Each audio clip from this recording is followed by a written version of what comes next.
नवापूर बस स्थानकावरील ST bus अचानक सुरू होऊन दुकानावर आदळली। त्यामुळे दुकानाचे मोठे नुकसान झाले असून सुदैवाने जीवितहानी टळली। मोठा अनर्थ टळला।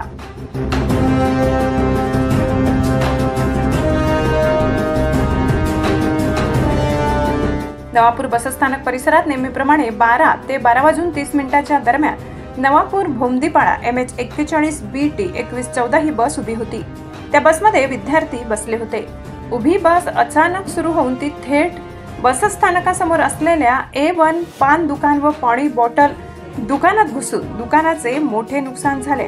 यात दुकान मालक एकनाथ मोरे हे किरकोळ जखमी झाले, तर दुकान मालक माज अजीम पठाण, स्टिलिना गणेश गावित वय 18 वर्ष राहणार रायंगण आदर्श प्राथमिक विद्यालय येथील दुसऱ्या वर्गात शिकणारी मुलगी आहे, तर सोनाली अनिल गावित वय 13 वर्ष राहणार रायंगण सार्वजनिक हायस्कूल येथे 6वीला शिकत आहे। या मुली अपघातात जखमी झाल्यात। दोन्ही मुलींवर उपचार सुरू आहे। एसटी बस नवापूर येथून करंजी भोमदीपाडा 12:30 सुटणार होती। बेकाबू बसला खासगी वाहनाचा चालक रोहिदास खैरनार, बसस्थानक परिसरातील ट्रॅफिक पोलीस विकी वाघ, जितेंद्र कोकणी यांनी आपल्या जीवाची पर्वा न करता बसमध्ये चढून बसचा ब्रेक दाबून बस थांबविली, अन्यथा मोठा अनर्थ झाला असता। घटनास्थळी लोकांनी एकच गर्दी केली होती। घटनेची माहिती मिळताच पोलीस निरीक्षक शिवाजी बुधवंत, उपनिरीक्षक विशाल सोनवणे, आगार प्रमुख विजय पाटील यांनी बसस्थानक येथे जाऊन पाहणी केली। बसमध्ये बसलेले विद्यार्थी अत्यंत भयभीत झाले होते।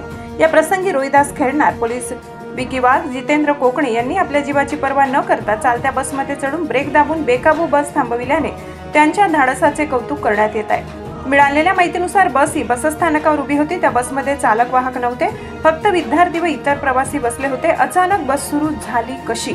बस बेकाबू होऊन एवढा मोठा अनर्थ करायला निघाली होती। बस अचानक सुरू झाली कशी? काय झाले असावे याची चौकशी होणे गरजेचे आहे। बस अचानक सुरू झाल्याची चर्चा व प्रश्न उपस्थित होत आहेत, त्यावर जनमानसात चर्चा सुरू आहे। जखमींवर डॉक्टर कुंदन बेंद्रे, रेचल वडवी यांनी औषध उपचार केले। बसस्थानकावर मोठी गर्दी झाली होती। नवापूर बसस्थानकावरून बस अचानक कशी सुरू झाली याबाबत आम्हालाही मोठा प्रश्न आहे।